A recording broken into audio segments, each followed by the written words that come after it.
सपा सांसद रामजी लाल सुमन के घर पर अटैक की जिम्मेदारी करणी सेना ने ली थी। बाद में दावा भी किया कि सांसद ने माफी नहीं मांगी तो आगे मुंहतोड़ जवाब दिया जाएगा।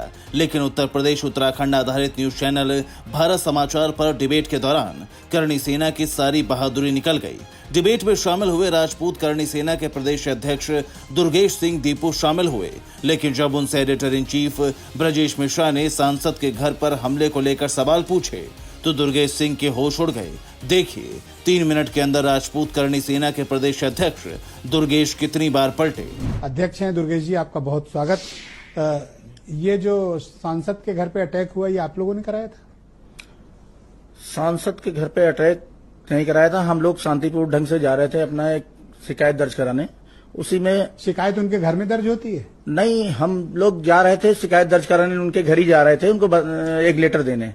उसी में उनके जो गुंडे बैठे थे ऊपर छत पे, हाँ। उन लोग जो है ऊपर से ईंटें फेंकने लगे, ईंटें चलाने लगे। कितने लोग गए थे आप लोग?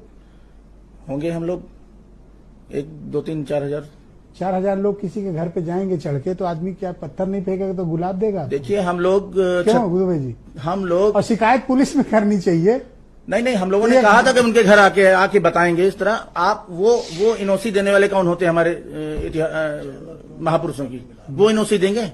किस बात, वो क्यों ऐसी बात छेड़े महापुरुषों की? हमारे हम लोग 36 कौम को लेके चलने वाले व्यक्ति हैं।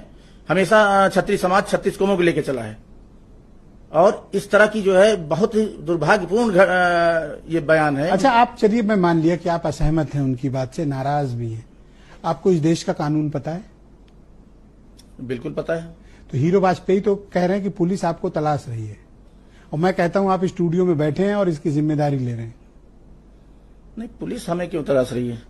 आपने तो कहा आप गए थे। हमारे साथ खुद घटना हुई है। हमारे घटना स्थल आप तो खुद का 4,000 लोग लेके गए थे, और अगर आगरा पुलिस सुन रही हो तो भाई स्टूडियो में बैठे हैं ये।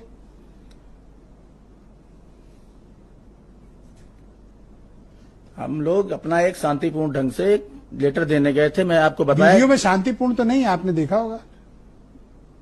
कुछ उत्तेजित लोग होंगे पीछे, हम लोग देख के चले आए थे। उसके बाद ये लड़के जो आपको खेद है इस बात का जो उनके घर पे आपने घटना की?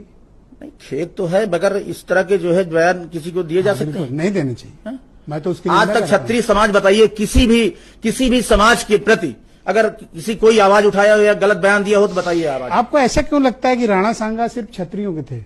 वो हम सब के थे, वो सबके पूरे देश के थे। वो आसिम वकार को भी उनको बहुत मानते हैं। आसिम वकार तो बल्कि उनके फेवर में है। महाराणा प्रताप के तो फैन है। हाँ, मगर हमारे तो वो थे, हमारे क्षत्रिय समाज से आते थे। तो हम लोग ये कह रहे हैं कि हमारा समाज आज तक, आप बताइए किसी समाज की उंगली उठाया हो आज तक? क्या आप हिंसा का सहारा लेंगे? हिंसा का कोई सहारा नहीं लिया। आप नाराज थे, आप डीएम के यहाँ बैठ जाते या धरने पे कहीं बैठ जाते और कहते भाई इन पे कार्रवाई करो, बट आप किसी के घर पे अटैक नहीं कर सकते ना। नहीं, कोई अटैक नहीं हुआ। उन लोगों ने गुम्मे चलाया। आप टीवी कैमरे में देखिए, पुलिस अपना काम कर रही है, और मैंने आज पढ़ा कि 100 टीमें तलाश रही हैं आप लोगों को। And how beautiful that you are in studio. नहीं, जो लोग थे उनको तलाश रही हैं। आप नहीं थे? नहीं, हम तो नहीं थे। आप तो अभी कह रहे थे कि आप थे। नहीं, हमारी टीम थी पूरी। अच्छा, टीम थी, हमारी टीम थी, हमारे पदाधिकारी थे, वो गए थे शांतिपूर्ण ढंग से बात करने वार्ता। सपा सांसद रामजी लाल सुमन के घर पर करणी सेना ने अटैक किया था। इसके पीछे वजह मेवाड़ के शासक रहे राणा सांगा का अपमान बताया गया था। तब करणी सेना के कार्यकर्ता चौड़े होकर इस हमले की जिम्मेदारी ले रहे थे, लेकिन टीवी पर जब सवाल पूछा गया तो होश उड़ गए। Bureau report, P24 news.